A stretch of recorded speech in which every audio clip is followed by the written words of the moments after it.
Señor mi Dios, al contemplar los cielos, el firmamento y las estrellas mil, al oír tu voz en los potentes truenos y ver brillar al sol en su cenit, mi corazón entona esta canción. Cuán grande es Él, cuán grande es Él. Mi corazón entona esta canción. Cuán grande es Él, cuán grande es Él. Al recorrer los montes y los valles y ver las bellas flores al pasar, al escuchar el canto de las aves y el murmurar del claro manantial, mi corazón entona esta canción. Cuán grande es Él, cuán grande es Él. Mi corazón entona esta canción. Cuán grande es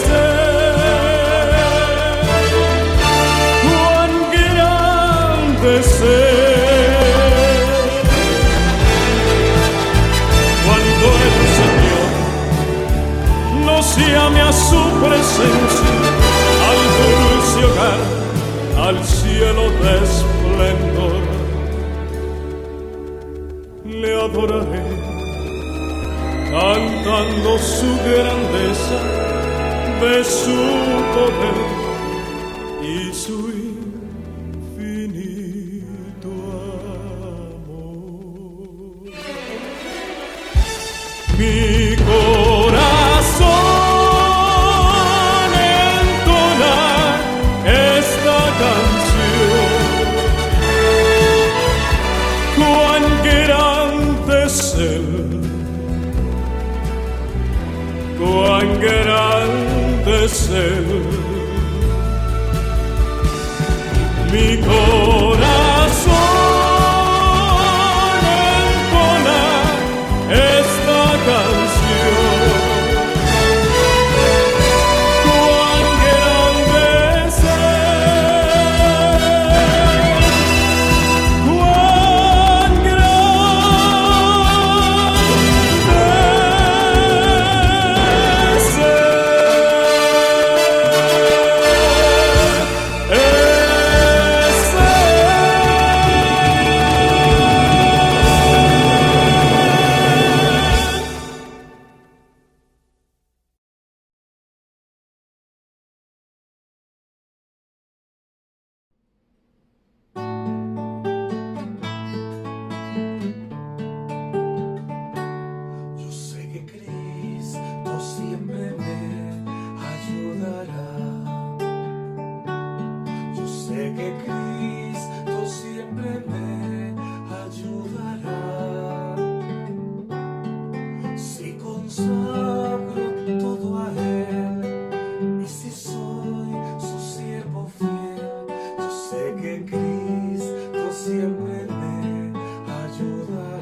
Cristo siempre me ayudará.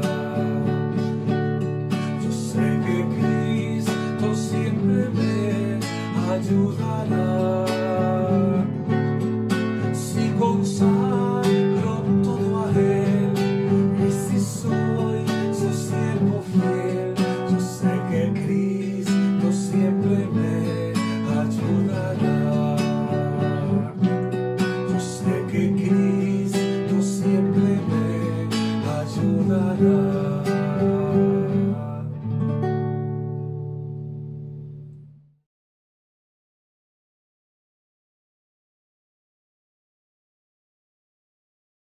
Muy buenas noches, hermanos, qué bueno es poder estar una reunión más, un miércoles más de oración dedicados al estudio de la palabra de Dios. Hoy sería la tercera parte ya de el tercer estudio del estudio de Tesalonicenses que hemos estado llevando. Espero que haya sido de bendiciones para ustedes. De la misma forma que ha sido una enorme bendición para mí poder invertir el tiempo en el estudio de la palabra de Dios y en esta carta, de la cual hemos podido aprender muchísimas cosas, ¿verdad? Han sido días fríos acá en Uruguay. Ahorita la temperatura va a estar como por unos 7 grados más o menos. Quizás para muchos no sea tan frío, pero para uno que no está acostumbrado, ¿verdad? Que disfruta del sol de Costa Rica, se siente bastante. Y una de las consecuencias que he tenido del frío de estos días, bueno, ya de estos par de meses, ha sido que la voz, ¿verdad? Ustedes se han dado cuenta en los 2 estudios que tuvimos anteriormente que después de un tiempo ya la voz no me alcanza para poder seguir hablando. Esperemos que podamos avanzar en este estudio, poder concluir, avanzar con lo que sería la segunda parte del estudio como tal. Las primeras 2 lecciones estuvimos viendo la primera parte, que era el testimonio de la iglesia. Ahí estuvimos viendo cómo Pablo hace referencia a la iglesia de Tesalonicenses como una iglesia ejemplar. Eso lo vemos en Primera de Tesalonicenses capítulo 1 versículo 7. Dice así: de tal manera que habéis sido ejemplo a todos los de Macedonia y de Acaya que han creído. ¿Verdad? Pablo habla de la iglesia de Tesalonicenses en la primera carta que les escribe como una iglesia ejemplar, y en la segunda carta que les escribe a la misma iglesia, ahí también en Segunda de Tesalonicenses capítulo 1 versículo 3, dice así: debemos siempre dar gracias a Dios por vosotros, hermanos, como es digno por vuestra fe, por cuanto vuestra fe va creciendo y el amor de todos y cada uno de vosotros abunda para con los demás, tanto que nosotros mismos nos gloriamos de vosotros en las iglesias de Dios. ¿Ves? En la segunda epístola podemos ver como Pablo les dice, ¿verdad? Yo me glorío de ustedes con las demás iglesias de la región. En la primera carta les dijo que era una iglesia ejemplar. Y lo que rescatábamos de la primera parte de este estudio es eso, precisamente, el testimonio de la iglesia de Tesalónica. Y empezamos a preguntarnos, a tratar de reflexionar acerca de qué características o qué cualidades tenía la iglesia de Tesalónica que fuera, que lo hacía ser una iglesia ejemplar, una iglesia digna de imitar. Y mencionamos 3 cosas que aparecen ahí en el capítulo 1. Estuvimos haciendo el estudio ahí de los versículos 1 al versículo 5. Dijimos que la primera cualidad que vimos en la iglesia de Tesalonicenses, que es digna de imitar por parte de nosotros, es la fe. Dice que tiene una fe creciente, ¿verdad? Y cuando estuvimos estudiando acerca de la fe, decíamos o analizábamos más bien cómo hago yo como hijo de Dios para hacer que mi fe crezca.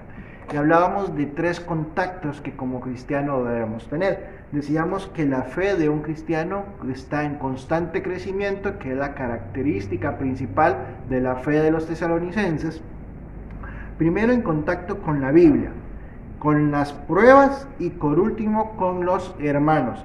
Ahí reflexionábamos un poco sobre esta última, ¿verdad? De que la fe de nosotros como cristianos va creciendo en cómo vamos teniendo contacto también con hermanos en otra iglesia. Cuando estuvimos meditando acerca de esto, leímos versículos donde nos decía de que el hermano débil, el hermano más fuerte debe de sobrellevar al hermano más débil, y usábamos la figura del gimnasio, ¿verdad? Donde cuando una persona llega a un gimnasio por primera vez, hay diferentes tipos de personas, algunos que por el tiempo que han llevado, la disciplina que han llevado en el gimnasio, han desarrollado, ¿verdad?, más fuerza, más músculo, y que esos son los que le deben enseñar a los que vienen llegando cómo hacer los ejercicios. Mira, yo hice este ejercicio de esta forma, yo tengo esta alimentación y me ha ayudado, y de alguna forma las que ya han transcurrido en el gimnasio y tienen cierto tiempo deben influenciar, por seguir la figura que Pablo usa acá, o que estuvimos viendo la semana pasada, los instruye, ¿verdad?, para poder crecer también y desarrollarse en los hábitos y en el ejercicio. Bueno, es la misma figura que Pablo quiere que tengamos nosotros como una iglesia. Ahí cuando nos exhorta que nosotros debemos que ver al débil, debemos recibirlo y debemos ayudarle a crecer. Pero esto también implica que deben de haber hermanos dentro de la iglesia que estén dispuestos, ¿verdad?, a poder invertir su tiempo en levantar, en ayudar a crecer la fe de los demás hermanos, que quizás no sea tan fuerte como la de él. Y la responsabilidad y el compromiso también de parte del hermano débil de poder ir a una iglesia, porque si no asistimos a una iglesia, si no tenemos contacto con los demás hermanos que son más maduros, nunca vamos a poder crecer en cuanto a la fe gracias a la influencia de otros hermanos. Pero muy bien, habían tres características, dijimos. La primera es una fe creciente, la segunda es un amor en abundancia. Ahí mencionábamos las palabras del Señor Jesucristo, ¿verdad? Ahí en Juan capítulo 13, cuando Él dice que el amor entre los hermanos, el amor entre sus discípulos, era lo que los iba a identificar del resto de grupos o del resto de religiones. Ahí Juan capítulo 13, versículo 35 dice así: en esto conocerán todos que sois mis discípulos, si tuviereis amor los unos por los otros. Primera de Tesalonicenses capítulo 1, capítulo 4, Primera de Tesalonicenses capítulo 4, versículo 9, dice así: pero acerca del amor fraternal no tenéis necesidad de que os escriba, porque vosotros mismos habéis aprendido de Dios que os améis unos a otros. Entonces, mientras en los evangelios encontramos el Señor Jesucristo dando esta lección de la necesidad de poder amarnos unos a otros, y cómo ese amor entre la iglesia, entre los hermanos de la iglesia, era lo que iba a ser como una marca distintiva, ¿verdad?, para el resto de las personas, dice que Pablo se refiere a la iglesia de Tesalonicenses como una iglesia donde el amor abundaba, y era una iglesia donde ellos habían aprendido esa lección que el Señor Jesucristo le había transmitido a sus discípulos, y ellos lo habían tomado para sí, y había un amor abundante uno para con los demás, ¿verdad? Y la tercera característica que vimos, que también me habla Pablo, es acerca de la paciencia. A pesar de que era una iglesia perseguida, ¿verdad?, que fue lo que estuvimos viendo allí en Hechos capítulo 17, era una iglesia perseguida, una iglesia sufrida, pero era una iglesia que a pesar de las pruebas, era una iglesia que tenía paciencia. Y decíamos que la paciencia era la capacidad de poder permanecer en momentos difíciles, ¿verdad?, para permanecer firmes. Y cuando hablamos de la paciencia nos fuimos a Santiago, porque Santiago también nos habla acerca de la paciencia, ¿verdad?, en momentos de aflicción, en momentos de persecución. El contexto de la iglesia de la dispersión, ¿verdad?, los hermanos de la dispersión a los cuales Santiago escribe, lo hace en el mismo contexto en el cual estaba la iglesia de Tesalónica, una iglesia que estaba siendo perseguida. Y también Jacobo, siguiendo la misma línea de pensamiento que Pablo, les insta a los hermanos que estaban siendo perseguidos a tener paciencia. Ahí vimos o reflexionamos acerca de la enseñanza que aparece en el capítulo 5 de Santiago, versículo 7, donde dice: por tanto, hermanos, tened paciencia hasta la venida del Señor. Esta expresión, tener paciencia hasta la venida del Señor, es muy importante, sobre todo para lo que vamos a poder ver hoy, en caso de que podamos completar todo lo que el material que traíamos para la exposición del día de hoy. Pero dice: mirad cómo el labrador espera el precioso fruto de la tierra, guardando con paciencia hasta que reciba la lluvia temprana y la tardía.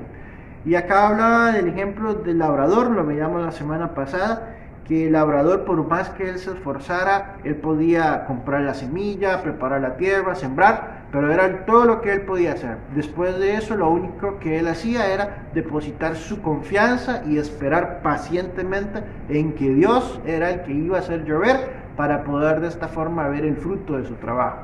Muchas veces nosotros debemos aplicar, ¿verdad?, esa lección en momentos difíciles, momentos donde quizás haya escasez económica, o donde no haya o en el que esté necesitando algún tipo de actividad laboral, ¿verdad? Y entonces, bueno, ¿cuál es mi trabajo? ¿Qué es lo que yo debo hacer? Bueno, yo voy a labrar la tierra, voy a enviar currículums, voy a buscar trabajo y esperar y ser paciente a que Dios haga lo que Él le toca hacer, ¿verdad? Que es bendecir ese esfuerzo que yo estoy haciendo. Entonces, la primera parte del estudio es el testimonio de la iglesia, y decíamos que la iglesia de Tesalónica tenía 3 características que lo hacían ser ejemplo para las otras iglesias: su fe creciente, su amor abundante y una paciencia en medio de las pruebas. Ahora nos corresponde entonces seguir adelante en el estudio del libro de Tesalonicenses. Hemos avanzado pocos versículos en 2 lecciones, leímos desde el versículo 1 al versículo 5, ¿verdad? Es lo que hemos avanzado. No es que todo el estudio nos vamos a ir tan lento, por decirlo de alguna forma, sino que vamos a avanzar un poquito más rápido, porque ya los temas tienen más sintonía unos con otros en cuanto a los versículos. Entonces eso nos permite poder ir avanzando más rápido. La segunda parte que vamos a comenzar a ver hoy, es la persecución de la iglesia. La primera semana que tuvimos la oportunidad de comenzar con este estudio, habíamos explicado cómo fue el inicio de la iglesia de Tesalónica, ¿verdad? Ahí en Hechos 17, no lo vamos a leer por amor al tiempo, pero el que hermano que tenga gusto de leerlo, porque no estuvo las semanas pasadas y hasta ahora se está incorporando al estudio, pueden aprender ahí en Hechos 17 cómo fue que la iglesia comenzó. Pablo, ¿verdad?, visita la sinagoga de Tesalónica, cosa que era común para Pablo, ¿verdad? Siempre que llegaba a una ciudad por primera vez y iba a hacer el trabajo de evangelista, el trabajo del misionero, él visitaba la sinagoga, y en el caso de Tesalónica hubo 2 resultados. Uno, hubieron personas que creyeron en el mensaje de Pablo y otros que no creyeron en el mensaje de Pablo.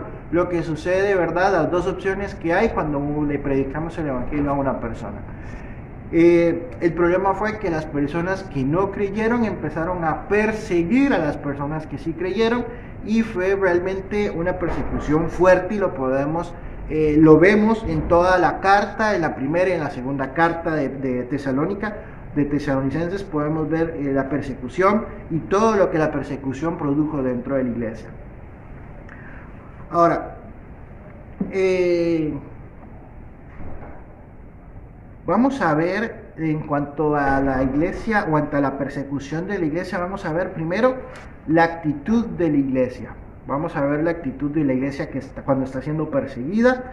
Vamos a ver la reacción de Dios ante la persecución, y vamos a ver la responsabilidad de la iglesia en medio de la persecución. ¿Cuál es la responsabilidad de la iglesia cuando está siendo perseguida? Y todo esto lo vamos a leer, o lo vamos a ver ahí desde el versículo 6 de Primera de Tesalonicenses, de Segunda de Tesalonicenses, del capítulo 1, versículo 6, hasta el versículo 2 del capítulo 2 de ahí mismo de Segunda de Tesalonicenses. Muy bien, vamos a leer del versículo 6 en adelante. Dice así: porque es justo delante de Dios pagar con tribulación a los que os atribulan. Y a vosotros, que sois atribulados, daros reposo con nosotros.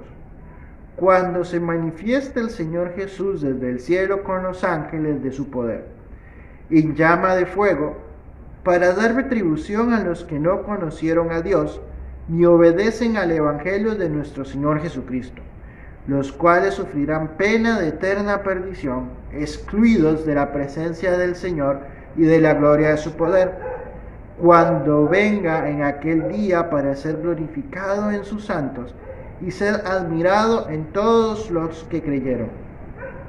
Por cuanto nuestro testimonio ha sido creído entre vosotros, por lo cual asimismo oramos siempre por vosotros, para que nuestro Dios os tenga por dignos de su llamamiento y cumpla todo propósito de bondad y toda obra de fe con su poder, para que el nombre de nuestro Señor Jesucristo sea glorificado en vosotros, y no de vosotros y vosotros en él, por la gracia de nuestro Dios y del Señor Jesucristo. Pero con respecto a la venida de nuestro Señor Jesucristo y nuestra reunión con él, os rogamos, hermanos, que no os dejéis mover fácilmente de vuestro modo de pensar, ni os conturbéis, ni por espíritu, ni por palabra, ni por carta como si fuera nuestra, en el sentido de que el día del Señor está cerca. Muy bien, una iglesia perseguida. Sería normal, o una actitud muy la común, la normal de todo ser humano, a la hora de poder estar siendo perseguido, a la hora de sentirse dañado emocional, físicamente por alguna persona, puede ser la tendencia a querer una venganza, como decimos normalmente, ¿verdad? Ahora, la venganza probablemente un cristiano puede decir, no, yo no me voy a vengar, en el sentido de que si me pega, yo le voy a pegar o le voy a hacer mayor daño del que me hizo, pero sí hay una sensación de querer hacer justicia, ¿verdad? Porque creo que esa es la palabra clave que usa Pablo acá. Dice el versículo 6, porque es justo delante de Dios pagar con tribulación a los que os atribulan. Y muchas veces nosotros como cristianos andamos buscando eso, justicia, ¿verdad? Y pareciera que eso es lo que la iglesia de Tesalonicenses estaba esperando. Estaba esperando que Dios hiciera justicia. Ahora, este concepto o esta actitud de querer que Dios haga justicia ante los perseguidores, ante esas personas que me hacen daño, no es exclusiva de la iglesia de Tesalonicenses. Vamos a Apocalipsis capítulo 6. Apocalipsis capítulo 6, versículo 9. Apocalipsis 6, capítulo 6, versículo 9 dice así: cuando abrió el quinto sello, vi bajo el altar de las almas de los que habían sido muertos por causa de la palabra de Dios y por el testimonio que tenían, y clamaban a gran voz diciendo: ¿hasta cuándo, Señor, santo y verdadero, no juzgas y vengas nuestra sangre en los que moran en la tierra? ¿Ves? Ahora, obviamente el contexto está siendo diferente en cuanto al tiempo, en que acá estamos hablando acerca de personas que han sido salvas durante la tribulación, sufrieron muerte allí física, y se está hablando de, ¿hasta cuándo se va a juzgar? En la tribulación va a haber una persecución enorme hacia el nombre de Dios, ¿verdad? Y aquí estas personas claman y dicen: bueno, Dios, ¿hasta cuándo usted va a permitir que sigan siendo perseguidos, sigan siendo muertos? Pero en el contexto de lo que se vivía, ¿verdad? Dijimos que el tiempo es diferente, pero el contexto de lo que se vivía era lo mismo, ¿verdad? La iglesia de Tesalonicenses no estaba en la tribulación, pero estaba pasando una tribulación fuerte. Estaba siendo perseguida de la misma forma que van a ser perseguidos las personas que confiesen una fe en el Señor Jesús o en Cristo y se rebelen acerca del movimiento anticristiano, satánico del anticristo.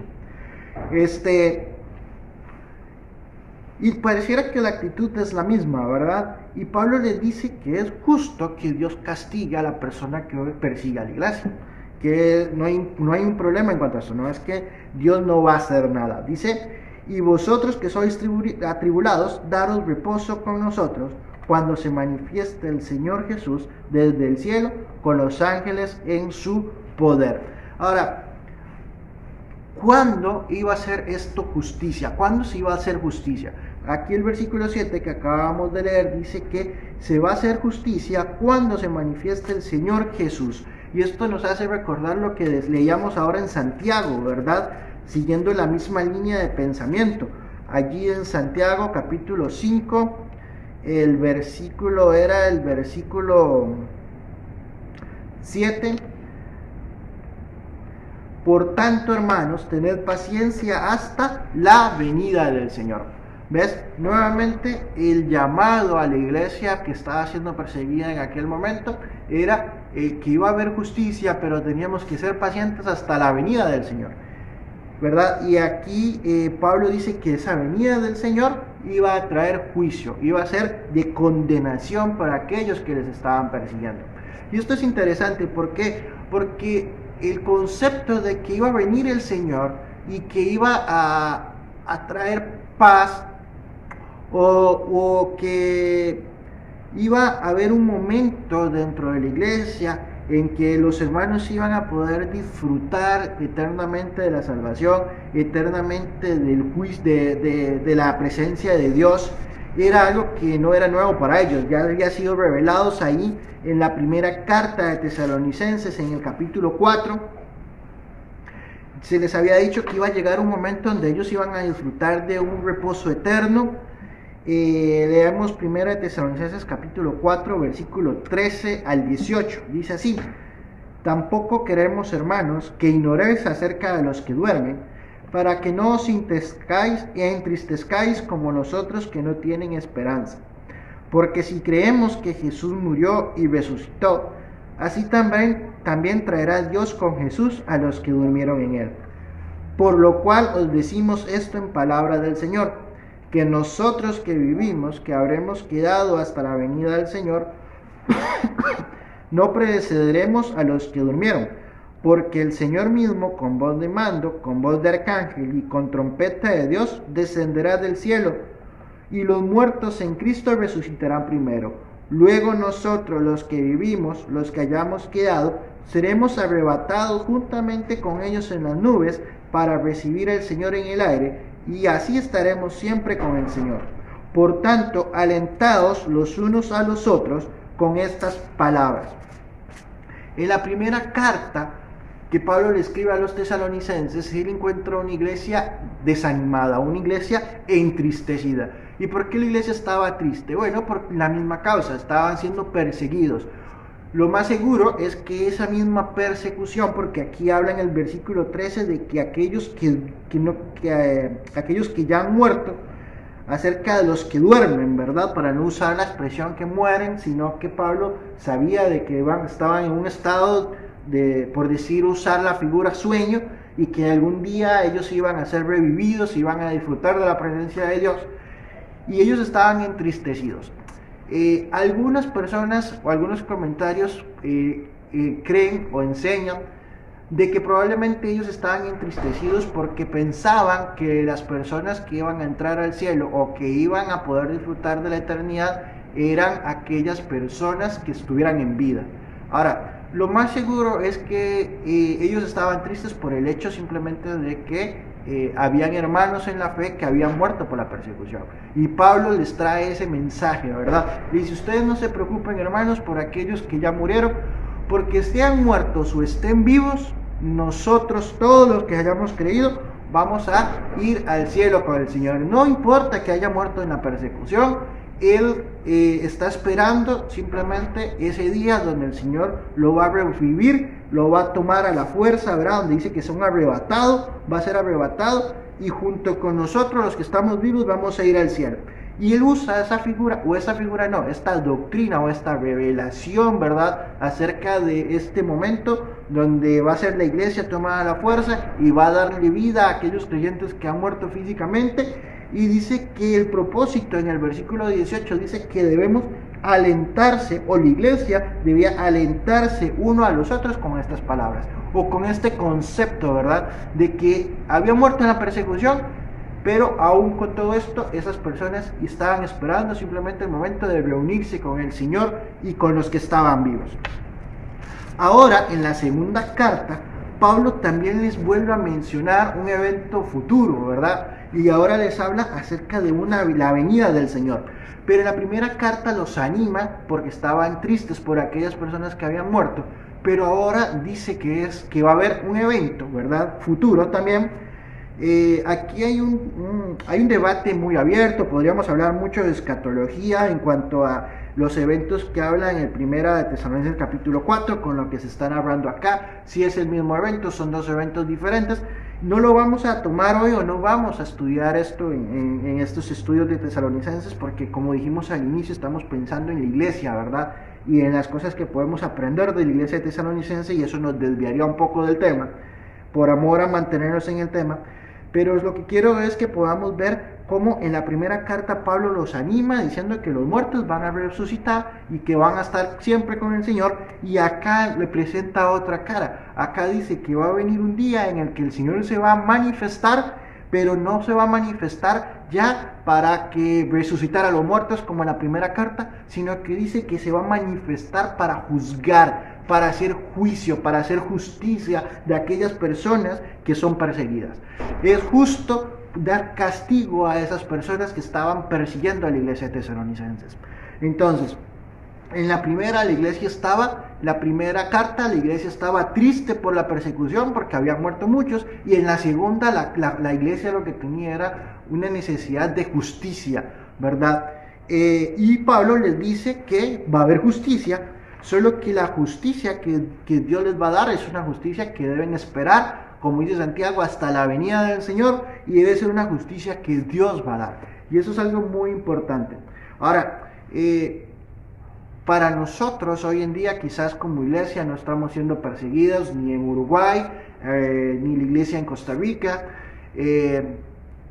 no está siendo perseguida como el contexto de la iglesia de Tesalonicenses acá, pero muchas veces nosotros todos hemos podido sentirnos heridos o de alguna forma perseguidos, perjudicados, dañados por algún hermano.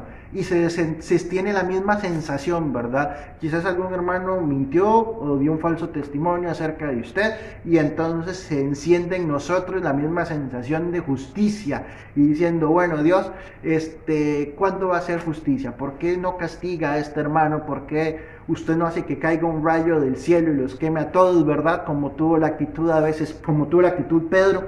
Pero la enseñanza acá que podemos sacar acerca de esto es que Dios es el que hace justicia. Veamos Romanos capítulo 12. Vamos a Romanos capítulo 12, versículo 19. Porque toda la Biblia nos enseña acerca de que es Dios quien debe hacer justicia. Dice, no os venguéis vosotros mismos, amados míos, sino dejad lugar a la ira de Dios, porque escrito está, mía la venganza, yo pagaré, dice el Señor, ¿verdad? Entonces, es normal que pueda ser que en nuestra naturaleza nos sintamos ofendidos y queramos que Dios haga disciplina o que Dios juzgue, pero el tema es que cuando la Biblia me dice que Dios va a juzgar, no significa que Dios va a juzgar de la forma en la que yo quiero que juzgue, ni en el tiempo en que yo quiero que juzgue. Y entonces, ¿cuál es mi trabajo? ¿Qué es lo que yo debo de hacer como cristiano? Veamos Colosenses capítulo 3, versículo 13. Colosenses 3, capítulo 13 dice, soportaos unos a otros y perdonaos unos a otros, si alguno tuviere queja contra otro, de la manera que Cristo os perdonó, así también hacedlo vosotros. ¿Ves? Ahora, el mensaje de la Biblia para nosotros es, si estamos siendo perseguidos, si estamos sintiendo que algún hermano nos ofendió y demás, bueno, la justicia le va a tocar a usted, pero lo que debe haber en mi corazón es la necesidad de poder perdonar, ¿verdad? Ya no ese deseo de que haya venganza, Dios júzgalo, Dios mira lo que hizo, condénalo, ¿verdad? Sino una actitud de perdón. Y esto me recuerda a una historia que escuché, una ilustración que escuché de un pastor que decía de que había una persona que se sentía ofendida por algo que un hermano de la iglesia había hecho. que algo en su trabajo, sus compañeros de trabajo habían hecho, personas inconversas. Y que entonces él llegó y despertó en él ese mismo sentimiento. Dios, mira a esos inconversos, lo que hacen en mi trabajo, véalo cómo me tratan, vea las cosas, los problemas que he estado por causa de ser cristiano y porque ellos han inventado cosas acerca de mí o buscan de alguna forma perjudicarme. Y entonces dice que él en esa oración que estaba teniendo a Dios, le dijo: Dios, ¿cuándo vas a hacer justicia? ¿Cuándo vas a castigar a esos inconversos? Y dice que en medio de la oración él se acordó del Señor Jesucristo cuando estaba en la cruz, ¿verdad? Y esa oración que el Señor Jesucristo que hizo en la cruz, que dijo: Padre, perdónalos porque no saben lo que hacen, ¿verdad? Y entonces como que él escuchó a Dios en medio de esa oración y por medio de esa palabra que recordó de la Biblia y la actitud que el Señor Jesús tenía. Y él dijo: bueno, Dios, ya si yo comparo lo que ellos me están haciendo con lo que te estaban haciendo a vos cuando estabas en la cruz, y aún así pediste perdón por ellos, entonces yo, perdónalos, Dios, perdónalos por todo lo que han hecho por mí. Y entonces dice que había escuchado en una predicación en su iglesia que cuando el Señor Jesucristo le dijo: no les tomes en cuenta, o sea, perdónalos porque no saben lo que hacen, realmente lo que estaban pidiendo era que no les tomara en cuenta el pecado que estaban cometiendo. Y entonces él podía, verdad, en su oración escuchar que yo le decía: entonces, cuando usted me dice que los perdone, lo que está diciendo o lo que usted quiere es que yo no les tome en cuenta lo que están haciendo por usted. Y entonces él decía: no, Dios, no es tan así, pero dice que al final él sabía de que yo lo que estaba trabajando en su corazón y que el ejemplo del Señor Jesucristo en la cruz era: perdónalos, no saben lo que hacen, no les tomes en cuenta su pecado. Y dice que entonces Dios al final, él le dijo: bueno, Dios, está bien, no les tomes en cuenta su pecado, y que él podía escuchar entonces a Dios decirle: bueno, entonces lo que quieras es que los bendiga. Y dice que él comenzó pidiendo justicia y Dios fue trabajando en su corazón en esa oración, que al final terminó pidiendo que Dios los pudiera bendecir. Y es que eso es lo que un cristiano debe hacer cuando está siendo perseguido o dañado por alguna persona, ¿verdad? Es normal que en nuestra condición humana nosotros queramos justicia de parte de Dios, que Dios castiga a las personas que nos persiguen, a aquellas personas que nos hacen daño, pero el trabajo de Dios es hacer justicia en su momento, no en el momento ni en la forma en la que yo quisiera. Y mi trabajo y mi responsabilidad, de lo que sí me debo cuidar y debo procurar, es poder perdonar, poder, como este pastor, terminar bendiciendo a las personas, terminar perdonando a las personas y entregando mi causa a Dios. Dijimos que íbamos a ver 3 cosas acerca de la iglesia, ¿verdad? Primero, la actitud de la iglesia, que es lo que vimos hoy, la reacción de Dios, cómo reacciona Dios, ¿verdad?, ante la persecución. Bueno, ¿cómo reacciona Dios? Haciendo justicia, ante la actitud de la iglesia en querer justicia, y la responsabilidad de la iglesia. ¿Cuál es la responsabilidad de la iglesia? Vamos a ver, para eso ahí en 2 de Tesalonicenses, vamos a avanzar al versículo 13. Acá hay como un paréntesis, por decirlo de alguna forma. Leímos hasta el versículo leímos hasta el versículo 2, ¿verdad? Ahí del versículo 3 Pablo les habla de que y les da una señal, les dice de que la venida del Señor no va a acontecer hasta que se manifieste el hombre de pecado, ¿verdad? Y da unas características de cómo es el anticristo. A esto no vamos a entrar porque no es el propósito del estudio de Tesalonicenses. Queremos mantenernos en la línea, ¿verdad?, de la iglesia, del contexto en el cual la iglesia estaba viviendo y lo que podemos aprender de la iglesia de Tesalonicenses. Pero sin duda ahí podríamos sacar muchas cosas muy, muy buenas, muy ricas para hablar escatológicamente de eventos futuros. Por eso vamos a brincar al versículo 13. Dice así: pero nosotros debemos dar siempre gracias a Dios respecto a vosotros, hermanos amados por el Señor, de que Dios os haya escogido desde el principio para salvación, mediante la santificación por el Espíritu y la fe en la verdad, a lo cual os llamó mediante nuestro Evangelio, para alcanzar la gloria de nuestro Señor Jesucristo. Así que, hermanos, estad firmes y retened la doctrina que habéis aprendido, sea por palabra o por carta nuestra. Muy bien.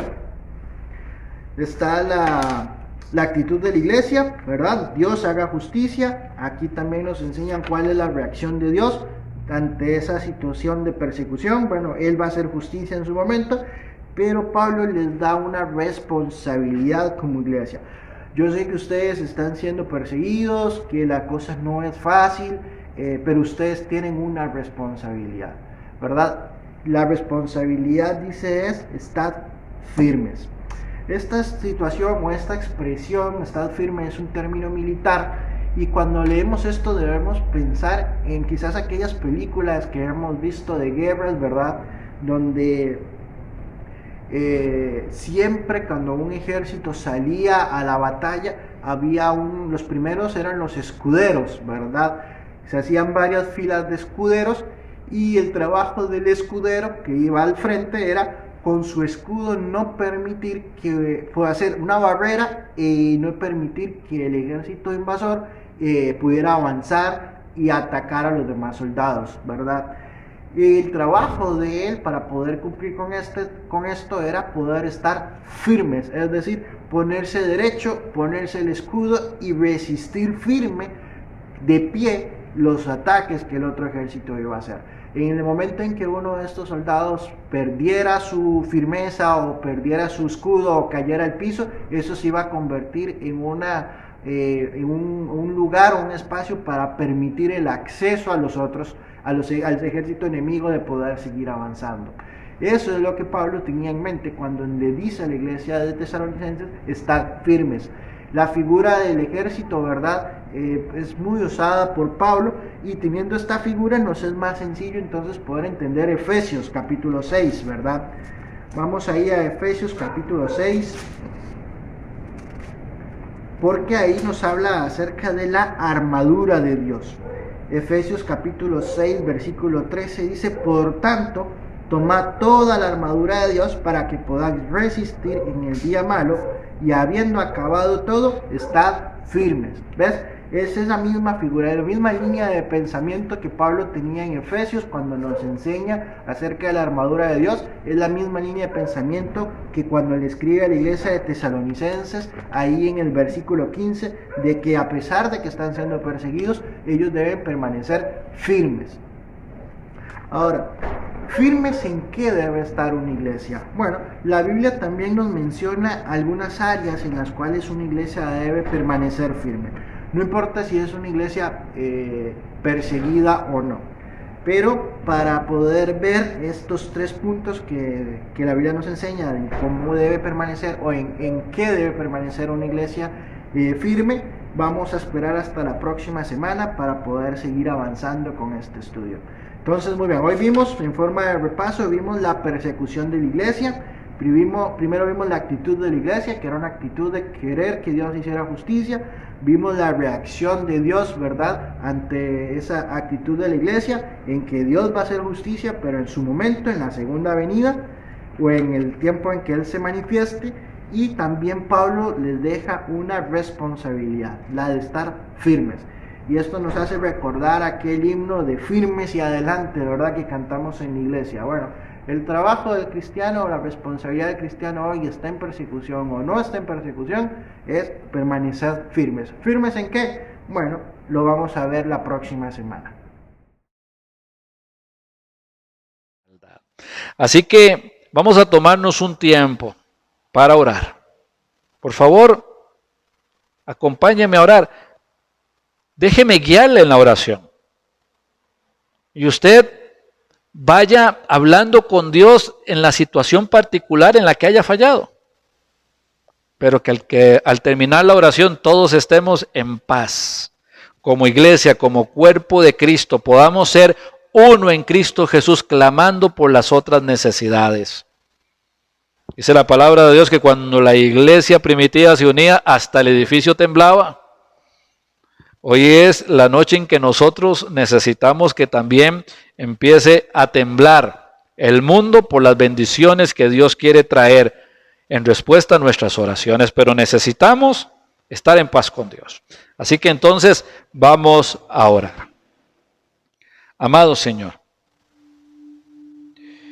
si no te hemos puesto a ti, Padre, en primer lugar en nuestras vidas, en este día, si no te hemos amado con todo el corazón, con toda el alma, con toda la mente y con todas las fuerzas, te pedimos perdón, Señor. Perdónanos, Señor. Si hemos amado a alguien o a algo más de lo que tenemos que amarte a ti, perdónanos, Señor, perdónanos. Si hemos, Señor, andado por la calle, hablando con la gente, diciendo que somos creyentes, pero actuando como impíos, te pedimos perdón, Señor. Perdónanos, Señor, perdónanos. Si todavía, Padre, cada vez que vienen los problemas o las dificultades, en lugar de fortalecernos, Señor, con tu palabra y descansar en tu palabra, nos hundimos en el miedo, perdónanos, Señor. Perdónanos, porque no tenemos por qué dudar de ti en ningún momento. Señor, si no hemos honrado a nuestros padres, aunque ya no estén presentes, con nuestras actitudes, perdónanos, Señor. Señor, si hay raíces de amargura en nuestro corazón, las cuales estamos constantemente alimentando en lugar de perdonar hasta 70 veces 7 y vivir la misericordia, porque tú dices misericordia quiero y no sacrificio. Padre, si no estamos, Señor, siendo misericordiosos, perdónanos, Señor. En el nombre de Cristo, perdónanos, Señor, perdónanos. Si como esposos no hemos amado a nuestra esposa como Cristo amó a la iglesia, si no la estamos amando, Señor, como debemos de amarla, si somos ásperos con ellas, si no la estamos tratando como vaso más frágil, perdónanos, Señor. Perdónanos, porque estamos atentando, Señor, contra la bendición del matrimonio. Perdónanos, Dios mío, perdónanos. Si las hermanas no están respetando a sus maridos como tú lo mandas, como tú lo pides en tu palabra, perdónales, Dios mío santo, perdónales. Si nuestro sí no es falla, Señor, si a veces nos comprometemos y luego, Señor, no cumplimos, perdónanos. Perdónanos, Señor. Si no somos íntegros, Dios mío, en nuestro actuar, perdónanos, Señor, perdónanos. Si no somos agradecidos con el techo, con el abrigo, con el alimento, Dios mío santo, perdónanos por estar poniendo nuestra mirada, Señor, en las cosas materiales que pasan, en lugar de estar concentrados buscando el reino de Dios y su justicia. Por eso, Padre, si hemos pecado, si te hemos ofendido, perdónanos, Señor. En el nombre de tu Hijo Jesús te lo pedimos. Amén y amén. Y amén.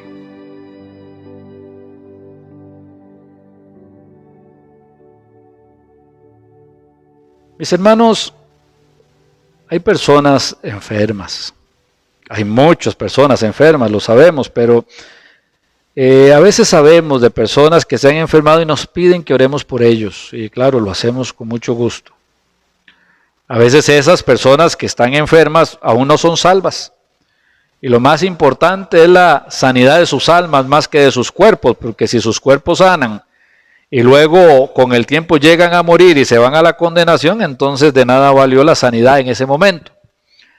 Pero queremos orar por esas personas. Y usted yo sé que tiene su lista personal particular de gente que usted conoce que están enfermos, y aunque nadie le haya pedido que ore por ellos, si el Señor ya le permitió saberlo, entonces es su responsabilidad hacerlo.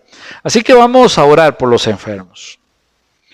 Y vaya presentándolos ahí en su mente delante del Señor. Clame por ellos. A veces cuando me pongo a meditar, si mi esposa se enferma o si mis hijos se enferman, con cuánta fuerza, con cuánto deseo uno busca a Dios y que Dios ponga su mano para que lo sane. Y luego me siento mal porque tal vez no he orado de la misma manera por otras personas que me han pedido. Tengo que dejar mi corazón en la oración. No solamente cumplir y decirle, Señor, alguien me pidió que orara porque estaba enfermo, sino realmente dejar mi corazón en esa oración. Amar a esa persona aunque no la conozca. Orar por la sanidad de esa persona, pero sobre todo por la salvación de esa persona, porque muchas de estas personas aún no son salvos. Así que vamos entonces a tomarnos un momento para orar. La oración es breve. La idea es que cada día usted, en lo individual, en su meditación personal, pueda extenderse el tiempo que usted quiera para ir orando uno por ellos. Pero ahora vamos a orar brevemente, pero vamos a orarle al Señor. Amado Padre, te damos gracias porque estas personas que están enfermas en este momento no son ajenas a ti. Tú las conoces por nombre y tú sabes lo que tienen. Y tú conoces sus corazones. Y quiero pedirte, Padre, en el nombre de Cristo, por estas personas por las cuales me han pedido que ore, Señor, porque tienen enfermedades duras, difíciles, están muy afligidos, están perdiendo la batalla. Su pronóstico de vida, Señor, no es alentador. Y queremos, Padre, que sean sanos, pero sobre todo queremos que sean salvos. Que si has permitido esta enfermedad para que puedan encontrarse con tu Hijo Jesucristo, amén, aleluya, gloria a Dios. Y rogarte, Padre, para que tú pongas tu mano, Señor, y los sanes. Pero hay hermanos enfermos. Hay hermanos amados que están enfermos, que la están pasando mal, Señor. Y ahí donde están, Señor, te ruego en el nombre de tu Hijo Jesús, pon tu mano, Señor. Pon tu mano en esa parte, Señor, del cuerpo que les está doliendo. Pon tu mano, Señor, en esa parte que está afectada. Señor, dales tranquilidad, dales paz, dales reposo, pero dales salud.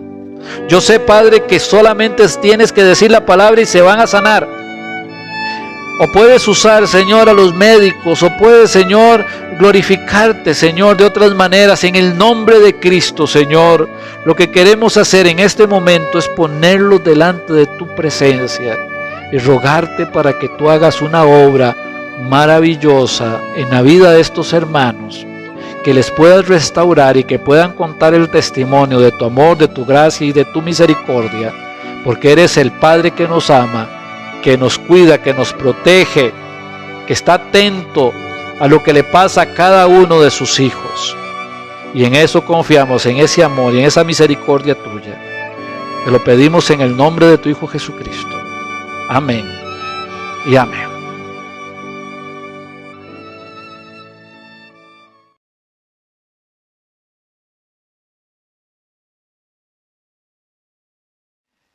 Mis hermanos, debemos de orar por los que están predicando el Evangelio en otros lugares. Por el hermano Alexis Gibbons, ese buen amigo que tengo que está en República Dominicana.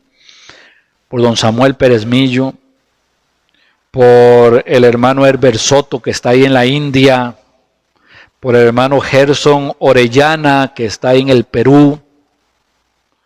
Personas que el Señor usa grande, rica y maravillosamente para la gloria suya. También queremos orar y darle gracias al Señor. Nuestro hermano Joel Arce está en Barcelona, pero en este momento se trasladó a Italia porque en estos días ya se va a casar, ya va a formar una familia, y viera qué gozo tengo por él. Estoy tan contento por él y yo le pido sus oraciones por ese nuevo matrimonio, Joel y Esther, para que el Señor se glorifique en ellos. Los dos están de cabeza en el ministerio y estamos felices por eso. Así que estemos orando por el matrimonio de ellos y que el Señor se glorifique en ellos y tengámoslo siempre presentes en nuestras oraciones. Y también pues desde luego por los hermanos aquí en el país, los pastores que conocemos, la hermana Elba en Indonesia, no se nos vaya a quedar por fuera, el hermano Smith en Honduras también, tengámoslo presente. Y bueno, vamos a olvidar, si me pongo a decir nombres voy a dejar algunos por fuera. Ahí en el escritorio tengo una listita de todas esas personas por las cuales oramos. Ore usted por ellos, ore para que el Señor les bendiga. Puede ser que haya problemas económicos, de salud, en el matrimonio, con los hijos, en la iglesia, para que el Señor les fortalezca, les anime, les levante, les sustente, les guíe, para que el gozo del Señor los abrace en todo momento y para que tengamos buenas noticias, maravillosas noticias de estos ministerios. Amado Padre, en el nombre de tu Hijo Jesús, te pedimos por estos hermanos, misioneros, pastores, que están trabajando en tu obra, están de lleno en la obra, que tú les has usado, Padre, para que las almas vengan a los pies de Cristo, para que las almas sean discipuladas, que tú les has permitido ver nuevas generaciones de cristianos que también están saliendo, Señor, a predicar tu divina palabra. Bendícelos, Dios. En el nombre de Cristo bendícelos, guárdalos, fortaléceles, anímales, susténtales, dale salud, Padre. Te rogamos, Señor, para que puedan, Señor, en medio de las circunstancias, levantar sus ojos y mirar a Cristo, autor y consumador de la fe, y permanecer firmes, Señor, más allá de las pruebas. Padre, glorifícate en cada uno de ellos. Susténtales, Dios. Susténtales, Señor, económicamente, Señor, emocional, espiritualmente. Levántales, Dios. Dale, Señor, multiplica esas fuerzas, Señor, al que ya no tiene ninguna, Señor. En esta debilidad, Padre, es donde tú nos haces fuertes, Señor, para seguir adelante en el camino. Bendice, Señor, a estos hermanos que te sirven, que te honran, que te glorifican, que te aman, Señor. Adoradores en espíritu y verdad, Señor, porque día a día, Señor, están buscando el reino de Dios y su justicia.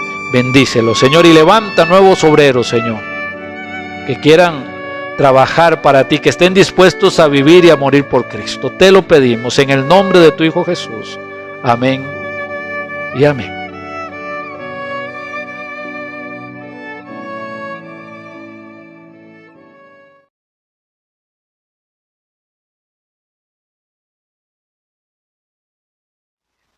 Hermanos, en tiempos de pandemia, qué difícil es ser el gobernante del país. Qué difícil es ser don Carlos Alvarado en este momento. Qué difícil para la esposa, para los hijos, para los padres, qué difícil. Todo el mundo tiene soluciones, todo el mundo critica, pero Él es el que está allí y tenemos que respetarlo. Tenemos que respetarlo y tenemos que orar por Él y que Dios, en primer lugar, orar para la salvación de su alma y orar para que Dios le dé sabiduría, porque si dice sí, algunos se enojan y si dice no, entonces los otros se enojan. Oremos por nuestros gobernantes. La pandemia, pues, en Costa Rica ya tiene, pues, números exorbitantes y sin embargo, ya los modelos matemáticos desde hace meses pronosticaban todo esto. Así que tampoco es sorprendente. Y los mismos modelos matemáticos, pues, pronostican que en algún momento ya esta pandemia, pues, va a tener que ir bajando y las cosas empezar a entrar en algún tipo de normalidad. Pero hoy por hoy, oremos por nuestros gobernantes. Oremos por ellos. No nos unamos a las críticas. En lugar de criticar, oremos. De todas maneras, hermanos, el creyente no está para criticar. Está para alabar, para glorificar el nombre de Dios. Frutos de labio, que le den gloria a su nombre. Así que oremos por ellos. Oremos por nuestros gobernantes y que el Señor se glorifique en el país y que más pronto que tarde, ya todo empiece a tomar el rumbo que todos queremos. Amado Padre, en el nombre de tu Hijo, te pido, Señor, por don Carlos Alvarado, por su esposa, por sus hijos, por nuestros gobernantes en general. Señor, no es fácil para ellos. Qué labor más grande, Señor, en medio, Señor, de la pandemia. Dale sabiduría, dales entendimiento, Padre. No van a quedar bien con todos, pero no están ahí para quedar bien con la gente, sino para hacer lo que le conviene al pueblo. Así que guíalos a que lo hagan, Señor. Y te pedimos por la salvación de sus almas, Señor, que lleguen al conocimiento de la verdad. Te lo pedimos en Cristo Jesús. Amén y amén.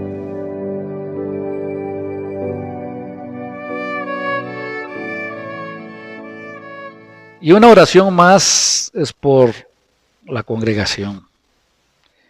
Hemos escuchado de congregaciones que están abriendo para los cultos. Recuerden que los cultos están limitados, están por ciertas normas establecidas por el Ministerio de Salud. Por ejemplo, para nuestra iglesia, por el edificio que tenemos, haciendo los cálculos, un culto sería máximo de 35 personas, guardando las distancias, guardando las burbujas, etcétera, etcétera, etcétera, etcétera. Pero también como algunos han abierto en un momento a otro, el ministerio dice que ya pasamos de amarillo a naranja otra vez y entonces no se puede seguir con los cultos y algunas iglesias han sufrido eso. En nuestro caso hemos estado pensando en la situación. Estamos orando para ver cuándo será buen tiempo de Dios para que se pueda volver a tener el culto presencial. Estamos con números altísimos de la pandemia, ¿verdad? Y son menos favorables que hace 2 meses. Así que debemos de analizarlo y debemos de orar. Y algunos dicen, bueno, es que el centro comercial está lleno, pero los templos están vacíos. Bueno, es que eso no nos debe de servir de guía para abrir o no abrir el templo. La prudencia, la sensatez, el que no vayan a enfermarse nuestros adultos mayores es importante. El que no vayan a enfermarse nuestros niños es importante, muy importante. Y uno dice, bueno, pero que no vengan los adultos mayores y que no vengan los niños, pero y alguno puede llevarle el virus a la casa, ¿verdad? Y hacer que se enferme. Y alguien, bueno, pero también puede ser del trabajo o del supermercado. Sí, pero se trata de minimizar los riesgos. Así que oremos por esto. Creo que pronto va a llegar ya el tiempo de poder abrir el templo para tener un culto, para empezar a tener los cultos, pero de momento oremos. Estamos haciendo aquí en la iglesia ya los cultos para presentarlos, ¿verdad? Los miércoles y los domingos. Y podríamos tener pues un grupito de unas 10 personas que quisieran pues venir y estar en este tiempo cuando el mensaje se está dando aquí presencial. Si usted quiere ser parte en algún momento, con mucho gusto usted nos dice. Eso sí, no pueden ser más de 10 personas por cada reunión. Pero si usted en algún momento quiere pasar y dice, es que yo hace tiempo que no estoy en la iglesia y cómo me gustaría estar ahí, bueno, Podría usted estar aquí con nosotros, siempre guardando todas las limitaciones que tenemos que guardar, porque así nos lo ha establecido el Ministerio de Salud y nosotros como iglesia tenemos que acatarlos. Pero bueno, vamos entonces a orar por esto y vamos a orar por la iglesia y por que el Señor se glorifique en esta congregación. Y una vez más, la visión de iglesia. El Señor Jesús es el buen samaritano. Los pecadores son esos que fueron asaltados por Satanás en el camino. Él vino a matar, hurtar y destruir, y hay muchísimos heridos por causa del pecado, que el Señor se los va encontrando en el camino y el Señor les habla, trata con ellos, les levanta y los trae un mesón. Una congregación es un mesón. Y los que estamos en la congregación somos los mesoneros y recibimos el encargo de manos del Señor Jesús, que nos trae a esa nueva persona, ese nuevo hermano o hermana en Cristo, tal vez viene para que conozca a Cristo. Y aquí tenemos que cuidarles, fortalecerles, animarles, sostenerles, guiarles. Y cuando ya estén sanos, tal vez será el tiempo de que sigan su camino porque tengan un llamado de Dios o que puedan ser parte de la congregación como mesoneros. El Señor ha añadido a la iglesia a los que han de ser salvos. Dios ha estado haciendo maravillas a través de las congregaciones, y esta congregación que le pertenece a Él, también Dios está glorificando. Así que oremos por la congregación, oremos por este mesón, y oremos por los mesoneros, para que estemos a tiempo y fuera de tiempo, glorificando a Dios, sirviendo, trabajando en favor de todas esas almas heridas que el Señor quiere traer para la honra y la gloria suya. Amado Padre, en el nombre de tu Hijo Jesús, gracias por la congregación, la gracia, gracias por todas las congregaciones. Bendice, Padre, cada ministerio en la iglesia, bendice cada hermano que trabaja en esos ministerios buscando el reino de Dios y su justicia. Bendice, Padre, la congregación en pleno, mesoneros con un corazón abierto, espléndido, para recibir a esas almas que el Señor Jesús se ha encontrado en el camino para ser restauradas, para ser sanadas, para ser bendecidas. Padre, bendice, Señor, la congregación. Añade, Señor, los que han de ser salvos, Señor, para la gloria tuya. Levanta, Señor, nuevos mesoneros, nuevos obreros, Señor, que estén dispuestos a servirte, Padre, de corazón. Te lo pedimos en el nombre de tu Hijo Jesucristo. Amén.